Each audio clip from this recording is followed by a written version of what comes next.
is about you do me, I do you. Someone really here party no more. That is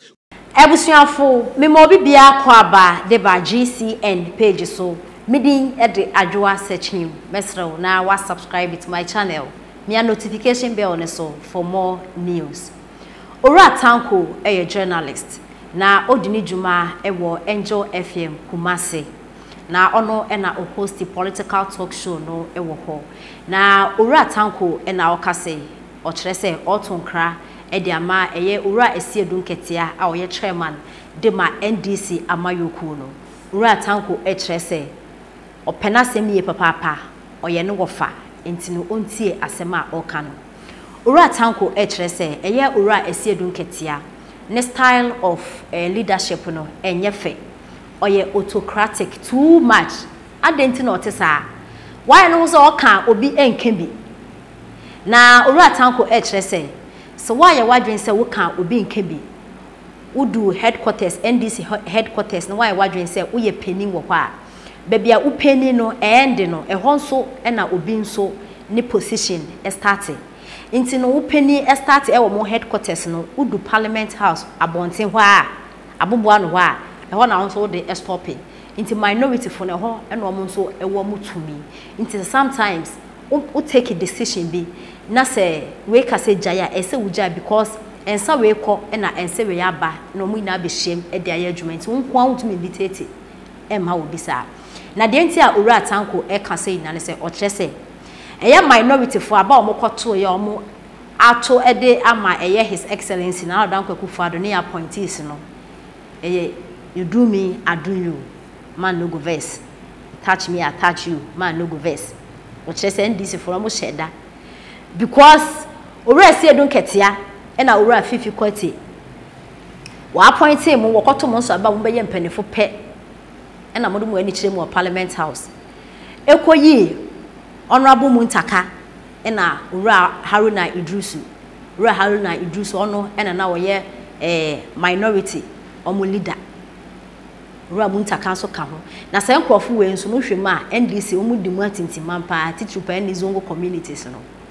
mobile na mbeyi omu fi ho na mo refi say honorable Haruna and honorable Muntaka no omu so was support for parliament house wa na nti mu yi omu na ye omu ya nti se mo ye mo adwen say mo de leadership na mo aba no de mo pe na mo be ya mo ye wi a parliament house onye mo no won de te ho won so de wo pe na wo be ye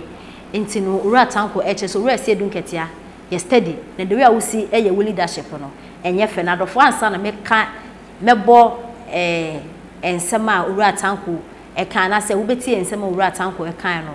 yenjimo ensema no emu enchiremu kakra yen na nim se abato e course wo parliament house week ya etwemi na abato na e course no his excellency na Ora Tanko Akufo-Addo Ghana ye man penny ne ministers a wa appoint omo say trade minister and agric minister omo de omo tools egu fe bi so omo nya adwuma ne bio because omo pe flag bearer abeye e wo NPP amayoku mu na sa trade and industry no na agric na yade a eho hia pa sa two ministries nti na say vacancy abeda ho de na nado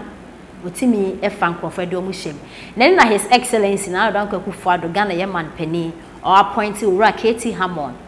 and a friend so Ora Stephen Asamoah Boateng and a friend so Ora Brian Champon and in Kofo 7 and another year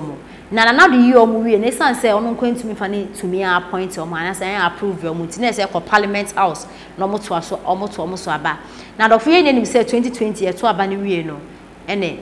parliament house or minority and a majority no say ka minority and minority for ne opposition for no majority eye omo wa ba mu no aba ne pai say ho 2020 about to na de si wo Ghana ya sam ketwa kra omo de bufu na to aba omo say MPC ni ho bi ye hinjo omo yi omo fi ho na ya men chande na nipa ba ko yi niti onu ko agina kontonkron no NPP ni o wini your buy obey independent for parliament house enti minority for 137 majority 138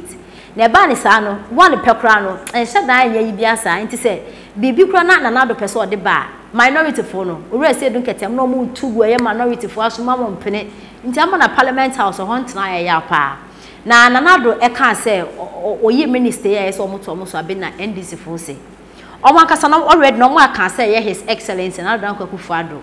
the size of government ne so ministers ne do so too much ontete so na economy ye hu si sika no on fa binsie no ntumi fanye bibi na ministers ne do so too much na do so onte ase nyo na meditate ama no amembu no kwa no obu na de munja no ene na do what feel no kwa na sa vacancy be da ho na do so person feeling na NDC for so ye nya wo intine ne minority form wo si mu do so ba ko pe na etwentem mu make sure so mu beto etia na do na appointees na mwetimi akate ministers ne so minority force you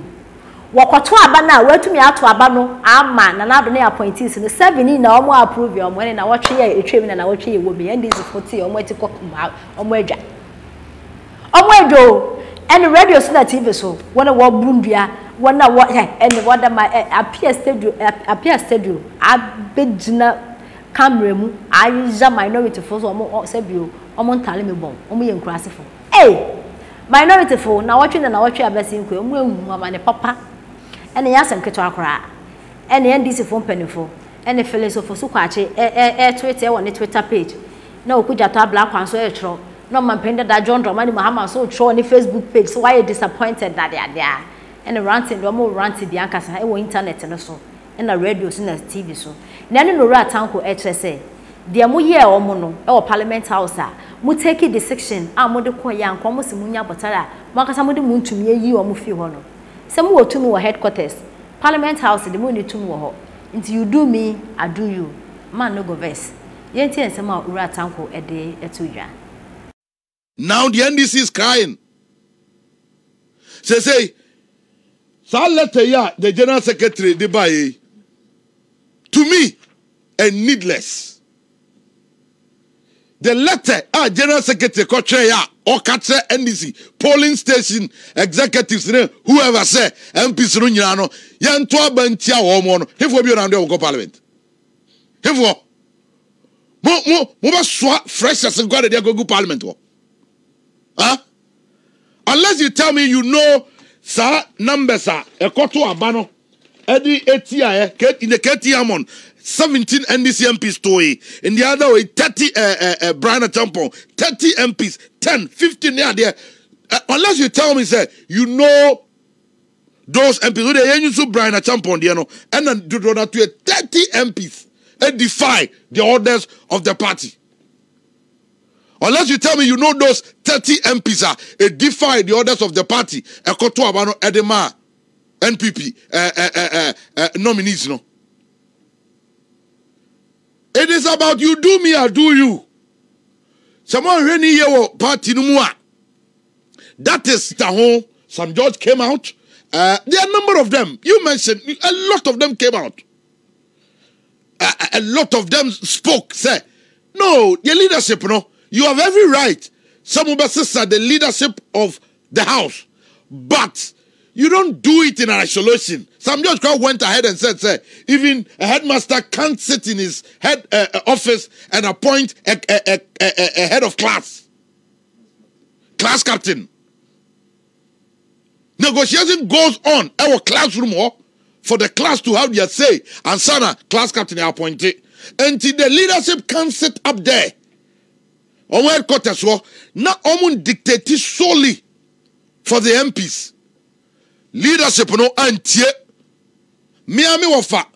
Ora Asiedu Ketia led leadership wantie. He didn't listen because at that point he had the support of the leadership, the council of elders, and whatever he said to them wakacho omo but coming say bibie ni wana kebe say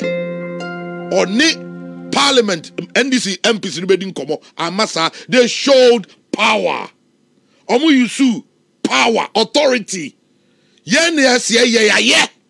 so also won't tell say o parliament do your words nobody cares no omu yeah did you hear Haruna speak? Did you hear Muntaka speak? Who is the other one? Is it Abuja Aveji? All of them, even though they were not happy, They kept mute. They respected the decision of the party. And then they went to Achire. Then the new leadership came.